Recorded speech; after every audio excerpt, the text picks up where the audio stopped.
Boa noite, queridos amigos. Sejam bem-vindos à Sociedade Espírita Francisco de Assis, de amparo aos necessitados.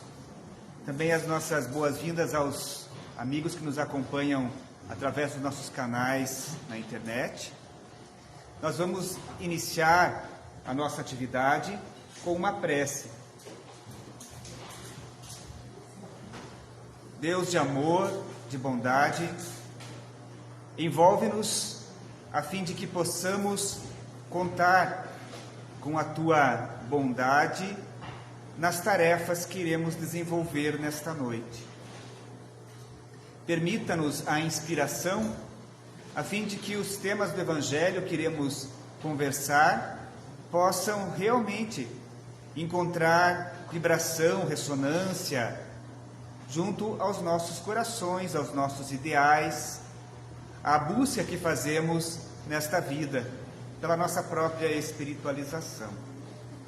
Para este mistério, para este trabalho, para esta tarefa, nós rogamos o amparo dos espíritos que dirigem a atividade doutrinária de palestra pública desta casa. Que também possam eles encontrar na nossa mente, no nosso coração, a reciprocidade, a fim de que possamos nos tornar merecedores de tudo aquilo que essa espiritualidade nos reservou nesta noite. Assim, com o coração repleto de gratidão e júbilo, nós iniciamos a atividade doutrinária da noite de hoje. Bom, meus amigos, como eu comentei na prece, nós vamos trazer alguns assuntos do Evangelho de Jesus para as nossas reflexões. E nós vamos lembrar de uma pequena passagem da vida do Cristo, quando ele entrava em Jericó e foi cercado logo por uma multidão, como sempre acontecia, na verdade. E quando ele foi cercado e começou a caminhar na direção da entrada dessa cidade, havia um homem, e este homem, ele era chefe dos publicanos, uma pessoa muito rica, e se chamava Zaqueu. E este homem, Zaqueu, tinha um desejo de ver Jesus, de conhecer Jesus. Afinal, era notória a evidência que a vinda daquele mestre proporcionava àquele vilarejo de Jericó. Só que Zaqueu tinha um problema. Nós podemos imaginar aquelas ruas lotadas. Zaqueu tinha uma baixa estatura. Então, por mais que ele se posicionasse junto à turba, à multidão, ele não conseguia enxergar satisfatoriamente aqueles que entravam pelas ruelas, pelas avenidas, pelas ruas daquele vilarejo. Então, Zaqueu teve uma ideia. Ele observou, num dos lances do caminho que Jesus percorreria, uma árvore que lhe proporcionava subir nela. E ele, muito esperto que era, sobe nessa árvore e começa a esperar que Jesus passasse por ali. O momento chegou, ao longe começou a aproximar-se a caravana, os discípulos, os seus seguidores, e à frente, caminhando, o Mestre Jesus. E quando ele aproxima-se da árvore onde Zaqueu estava em cima dela, ele olha para Zaqueu e diz: Zaqueu, desce depressa daí, porque hoje eu vou me hospedar na sua casa. Vejam que interessante. Zaqueu queria conhecer Jesus, ou seja, os dois não se conheciam ainda. E Jesus, com toda aquela sua capacidade de conhecer todo o seu rebanho, todas as ovelhas do seu rebanho, conhecia, é claro, também Zaqueu. E o chama pelo nome. Zaqueu, desce rápido, porque hoje eu quero me hospedar na sua casa. Pensem num homem faceiro. Zaqueu desce correndo da árvore, vai ao encontro de Jesus, feliz, com um sorriso que não lhe cabia no rosto, e vai à frente preparar, inclusive, todos os aposentos, os servos, a janta, tudo que iria ser servido para Jesus naquele dia. Mas, como não podia ser diferente, as pessoas que observaram esta cena começaram a comentar. É claro que maledicência, pessoas fofoqueiras, só existiam na época de Jesus. Hoje não existe mais isso. Mas eles começaram a falar: nossa, esse Jesus indo passar a noite na casa de uma pessoa de má vida. Se diz que é mestre e convive com pessoas dessa laia. Qualquer semelhança com os dias de hoje é mera coincidência. Porque os publicanos eram os cobradores de impostos. Eram judeus que tinham um acordo, que eram eleitos para essa função, e eles eram os intermediários que recolhiam os impostos dos outros judeus e encaminhavam ao dominador, que era o Império Romano. Então, eles eram muito mal vistos, porque muitos deles, inclusive, eram corruptos, enriqueciam à custa das pessoas mais simples, cobravam tarifas, impostos exorbitantes. Então eles tinham essa má fama à época. E Jesus decidiu ir se hospedar na casa de um cobrador de impostos, de um publicano. Quando Jesus chega à casa de Zaqueu, com aquele sorriso no rosto, Zaqueu olha para ele e diz assim: Senhor, eu vou dar a metade de todos os meus bens para os pobres. E se eu causei qualquer prejuízo a quem quer que seja, eu vou indenizar essa pessoa com 4 vezes o prejuízo que eu causei. Jesus, como eu falei, já conhecia o que ia no coração de Zaqueu. Então Jesus, quando ouve estas palavras de Zaqueu, ele diz assim: esta casa recebeu hoje a salvação, porque também você, Zaqueu, é filho de Abraão, visto que o Filho do Homem veio para procurar e salvar aquilo que estava perdido. Então, esta é uma das passagens que trazem na própria vivência, daquilo que Jesus efetivamente vivenciou. Não era uma parábola, era um acontecimento de Jesus, mas que traz ensinamentos preciosos.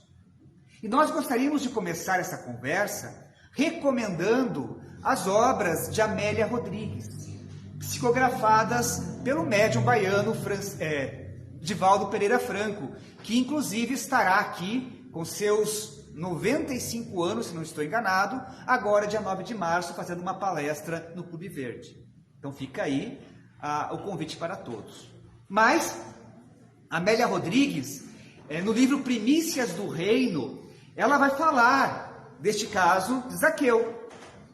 E ela vai falar com uma riqueza de detalhes, uma riqueza poética, que vale a pena nós conferirmos nesta obra, a qual eu não vou me referir a não ser pelo título, que é Zaqueu, o rico de humildade. Então, quando Amélia Rodrigues, propõe este título, ela já resume todo esse acontecimento que ocorreu com Zaqueu e com Jesus.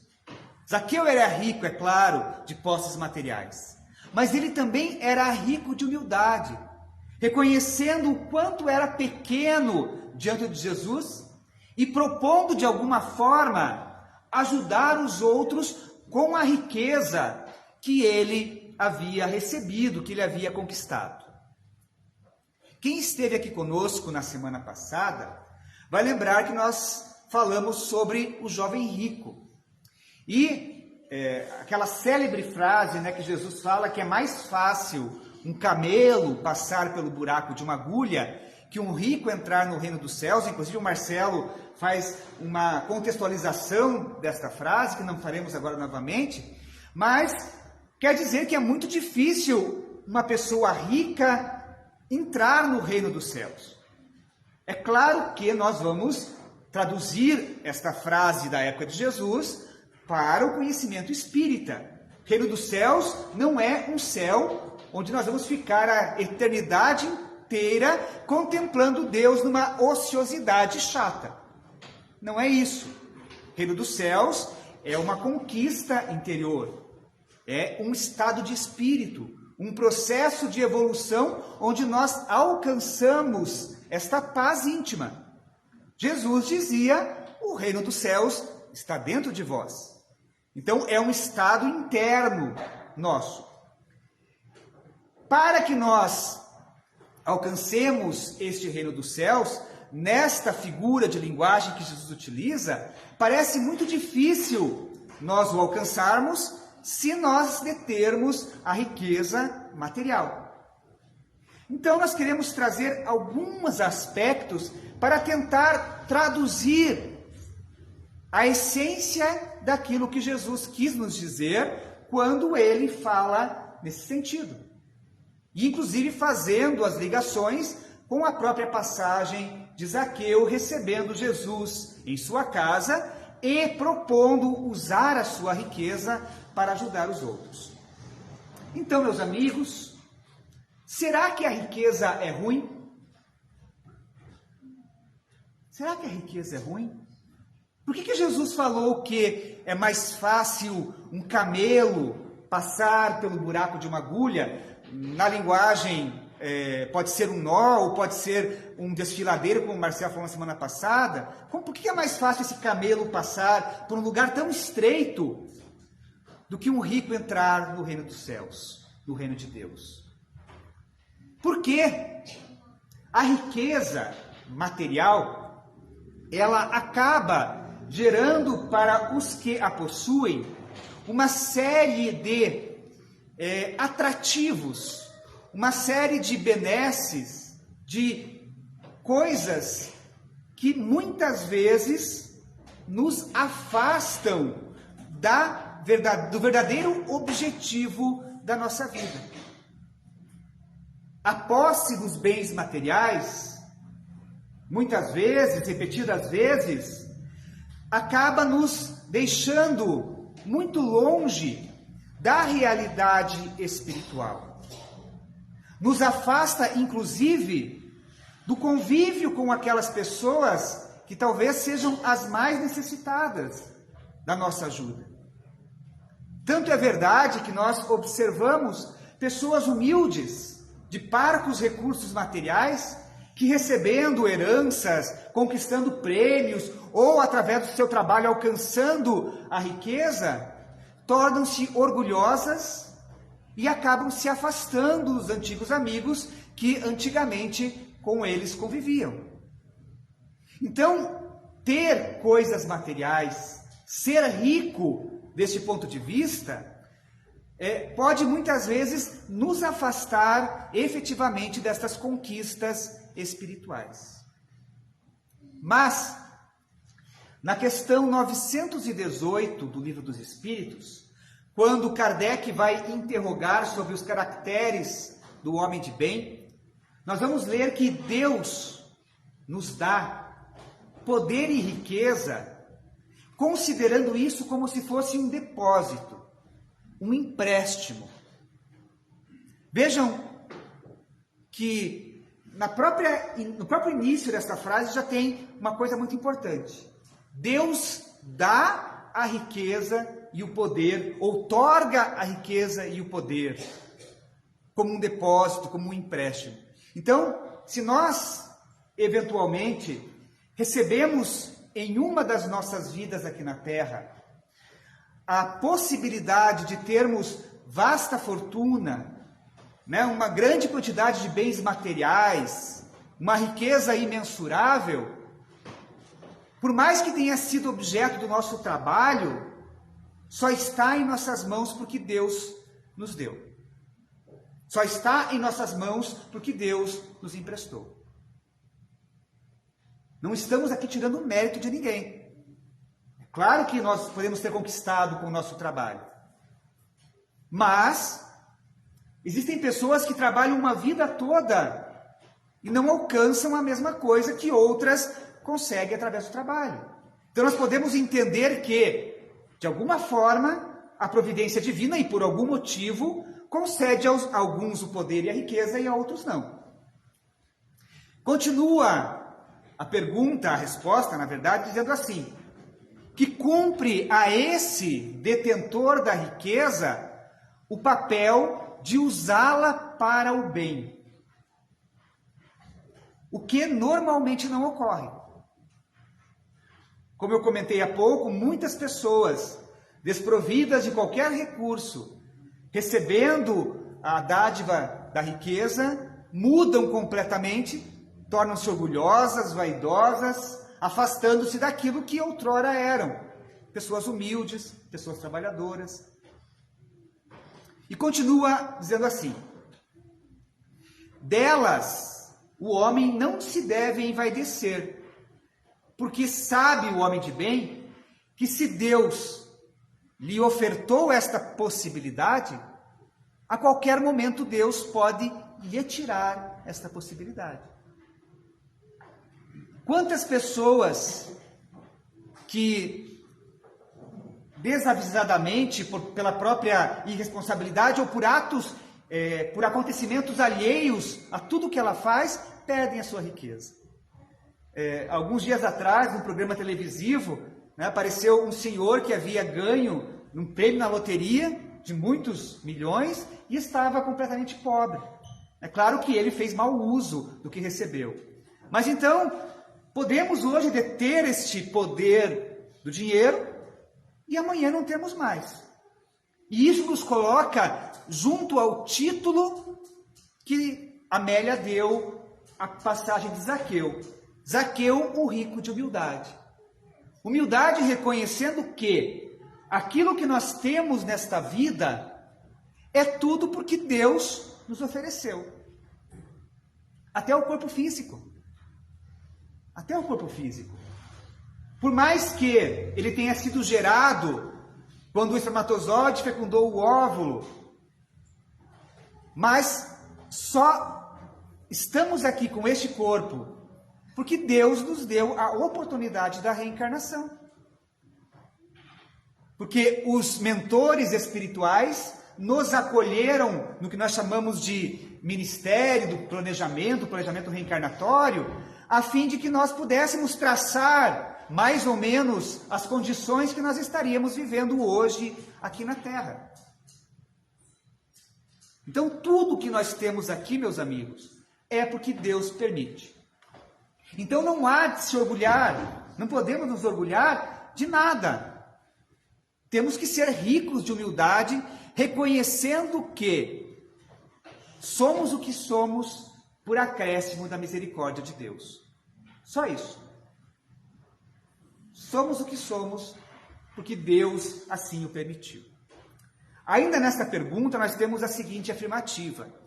Que se, falando da pessoa que detém posses ou poder, se sob sua dependência, a vida, a ordem social, a sociedade, colocou outros homens, ou seja, aqui num processo de subordinação, empresário, empregados, alguém que detém o poder da força com seus subordinados, enfim. Se formos colocados numa posição de mando, o homem de bem trata os outros homens com bondade e complacência, porque entende que os outros são iguais a ele. Então vejam que aquele que tem posses materiais tem uma responsabilidade muito grande. E muitos daqueles que assim vivem, a gente observa que são pessoas orgulhosas, com aquela empáfia, menosprezando as outras pessoas, não reconhecendo que somos todos irmãos. Todos irmãos. A matéria que forma o meu corpo não é diferente da que forma o corpo de outra pessoa que tem mais ou menos dinheiro. E tem aquela tira de Facebook, né, que fala, coloca as caveirinhas lá, né, depois da morte, todos seremos exatamente igual do ponto de vista material. Não levaremos nada do que temos aqui na Terra para o caixão. Ou até para o caixão podemos levar, mas não vamos levar para o mundo espiritual, porque lá só vai contar aquilo que nós efetivamente conquistamos do ponto de vista moral. Ainda diz o Livro dos Espíritos que se temos autoridade e somos pessoas de bem, nós usamos esta autoridade para levantar o moral e não para esmagar os outros com o nosso orgulho. Quantas pessoas detendo poder não pisam nos outros? Será que a sua consciência estará tranquila quando frente a frente com ela tiver que prestar contas diante da justiça divina? E é interessante notar que o fato de termos a riqueza hoje não deve ser nenhum motivo de orgulho, visto que nós espíritas sabemos que a reencarnação é uma lei divina, comprovada inclusive cientificamente através de fatos. Então, se hoje alguns de nós trazemos a prova, e eu digo prova, já explico por quê, a prova da riqueza, amanhã nós podemos reencarnar trazendo a prova da pobreza. Se em determinado momento nós precisamos desenvolver alguns aspectos ligados ao ter posses, nós vamos reencarnar nessa posição, a fim de que nós possamos desenvolver o quê? A caridade.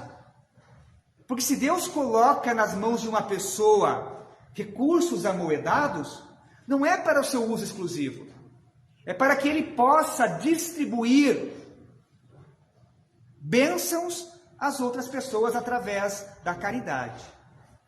Vejam que eu não falo da caridade da esmola, não é isso.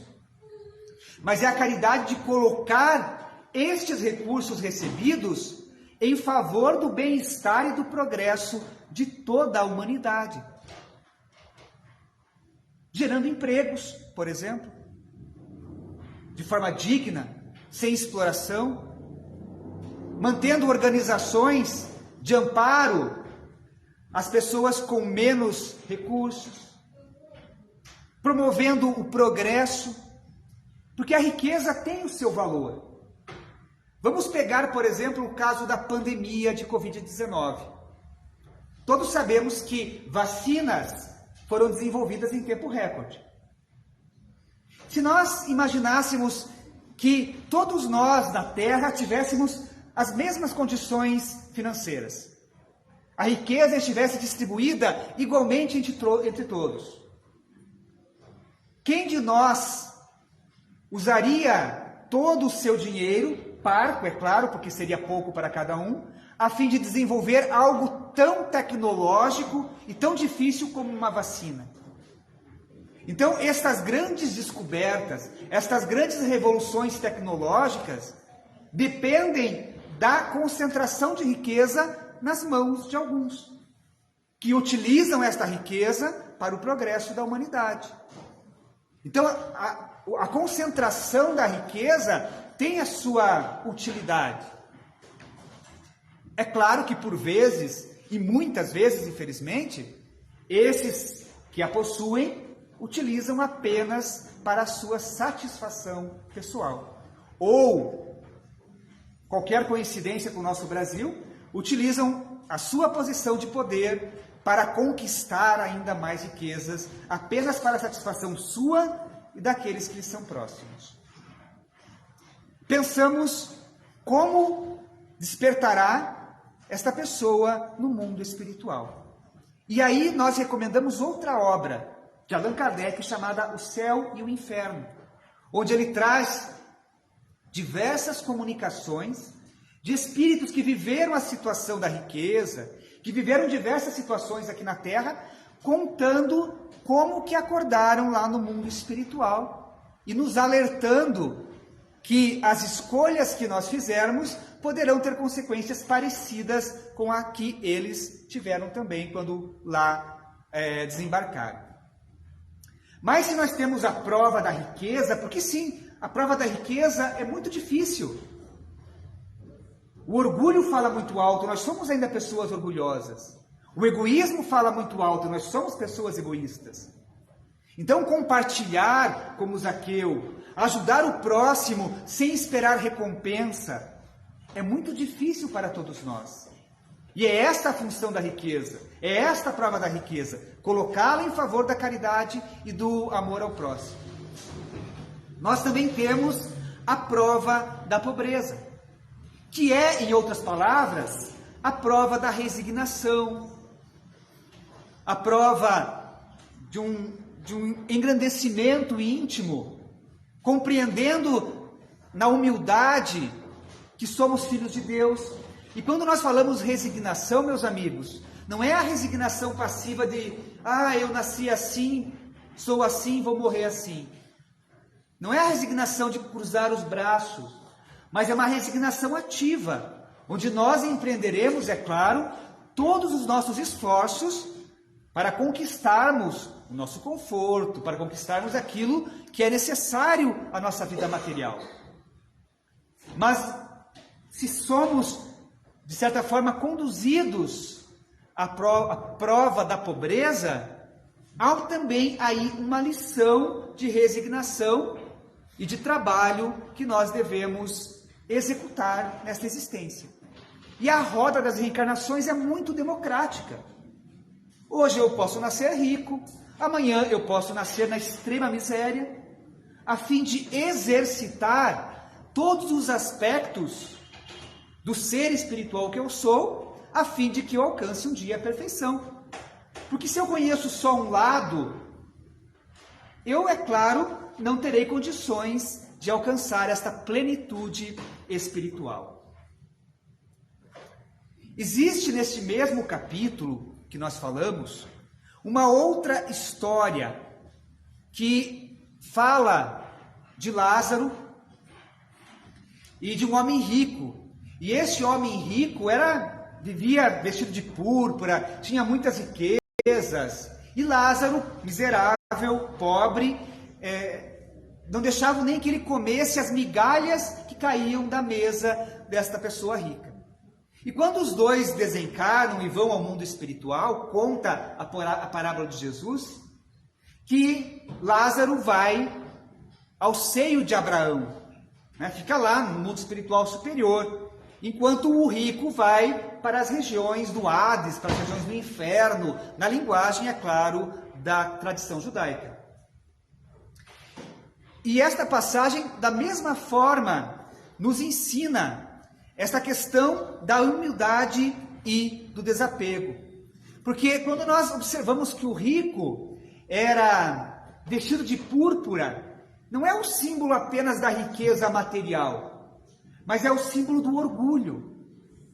Porque ele tinha condições, inclusive, de alimentar Lázaro, que estava ao lado da sua mesa. Mas não deixava que Lázaro nem comesse as migalhas que lhe caíam ao chão. Então é o símbolo do orgulho, e não apenas da riqueza material. Demonstrando que não é o fato de termos mais ou menos que nos vai assegurar um lugar melhor ou pior no mundo espiritual. Mas sim a forma como nós vivemos aqui na Terra. A forma como nós agimos. A forma como nós usamos os recursos que nós recebemos. Falamos de recursos materiais, falamos da riqueza. Mas nós também falamos, por exemplo, de recursos da inteligência, recursos do conhecimento, recursos diversos que podem ser colocados em favor do próximo e que são para cada um de nós expressões da riqueza divina colocada em nossas mãos, como a parábola dos talentos, a fim de que nós coloquemos tudo isso em favor das outras pessoas. Meus amigos, sinto dizer que ninguém reencarnou aqui na Terra a passeio. Não estamos de férias. Não viemos para uma estação de esqui no inverno ou para uma praia paradisíaca a fim de descansarmos em berço esplêndido. Se nós reencarnamos aqui na Terra, tem um propósito. E o que acontece a maioria das vezes é que nós passamos a vida mornos, sem arregaçar as mangas, colocando esse propósito pelo qual nós aqui estamos em favor de toda a sociedade e para progresso nosso. Nós vivemos a vida buscando a comida, a reprodução, o conforto mínimo ou máximo, pensando apenas nas coisas da matéria e esquecendo o que nós efetivamente somos. Eu brinquei ontem no Wesley, né? Se alguém tem medo de espírito, todos aqui somos espíritos, encarnados, mas somos espíritos imortais. Nós não somos esse corpo que está aqui por 50, 100 anos na Terra. Nós somos espíritos. E se colocarmos na balança o tempo que permanecemos encarnados e desencarnados, nós vamos ver que o tempo no mundo espiritual é imensamente maior. E o que fazemos?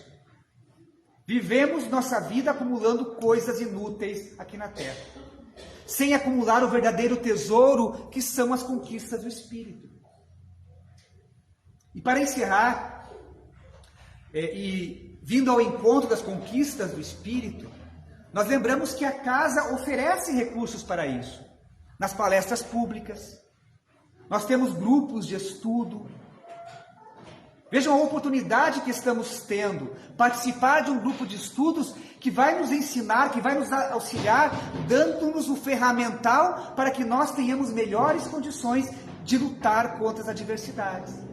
Inclusive, aqueles que quiserem iniciar, nós estamos com um grupo de estudos de 4 semanas, que inicia todo início de mês. Esse mês já iniciou, mas quem quiser pode deixar o nome com o Elion lá para iniciar agora em março. Depois dessas 4 semanas, é encaminhado a outro grupo mais aprofundado.